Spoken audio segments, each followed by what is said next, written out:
Danas ćemo učiti obim pravougaonika. Ćao drugari, ja sam Šilja. Danas učimo obim pravougaonika. Moram pozvati Mikija. Miki, Miki. Evo mi Šiljo, druže stari.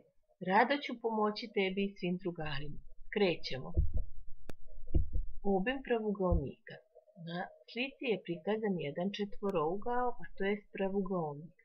Četvorougao koji ima sva 4 prava ugla naziva se pravougaonik. Tačke A, B, C, D su temena četvorougla ABCD. Duži AB, BC, CD i DA su stranice ovog četvorougla. Na slici je dat jedan pravougaonik. Duže stranice smo obeležili slovom A, a kraće stranice slovom B. Dužina stranice A je 5 cm, a dužina stranice B je 3 cm. Pošto hoćemo da izračunamo obim, da bi izračunali obim, kretanjem olovke duž svih stranica pravougaonika opisujemo ceo njegov obim, znači obim su sve stranice zajedno čine obim pravougaonika. Tako da ćemo sabrati dužinu svih stranica pravougaonika i dobiti njegov obim. A to je A plus B plus A plus B jednako je. Umesto slova A pisat ćemo 5 cm, a umesto slova B 3 cm. Sada ćemo da zamenimo. 5 cm plus 3 cm plus 5 cm plus 3 cm jednako je 16 cm. Znači, obim pravougaonika je zbir svih stranica pravougaonika. Obim ćemo obeležavati sa velikim slovom O. A obrazac za izračunavanje obima pravougaonika je O je jednako A plus B plus A plus B. Da bismo ovo kraće napisali, umesto A plus A pisat ćemo 2 puta a umesto B plus B pisat ćemo 2 puta B.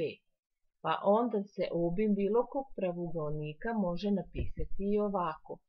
O je jednako 2 puta A plus 2 puta B ili još kraće, O je jednako 2 puta otvorena zagrada A plus B zatvorena zagrada. Sada ćemo vidjeti primjenu obima pravougaonika na jednom zadatku. Primjer. Izračunaj obim pravougaonika čije su stranice A jednako 5 cm i B jednako 4 cm. Prvo u zadatku zapisujemo ono što nam je dato, a to nam je dato da je stranica A jednako 5 cm i stranica B jednako 4 cm. Zatim zapisujemo ono što treba da izračunamo, a to je obim. O je jednako znak pitanja. Podvučemo. Zatim zapisujemo obrazac za izračunavanje obima pravougaonika, a on glasi O je jednako 2 puta A plus 2 puta B. Sada ćemo u obrascu umesto slova A zameniti i napisati broj 5, a umesto slova B ćemo napisati broj 4. Pa će O biti 2 puta 5 plus 2 puta 4. Sad ćemo to da izračunamo. O je jednako 10 plus 8, obim je jednako 18 cm.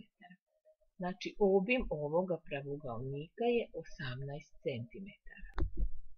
Hvala Miki, ja sam shvatio. Nadam se da ste i vi shvatili. Ako niste, vratite se na početak tutoriala i ponovo ga pogledajte.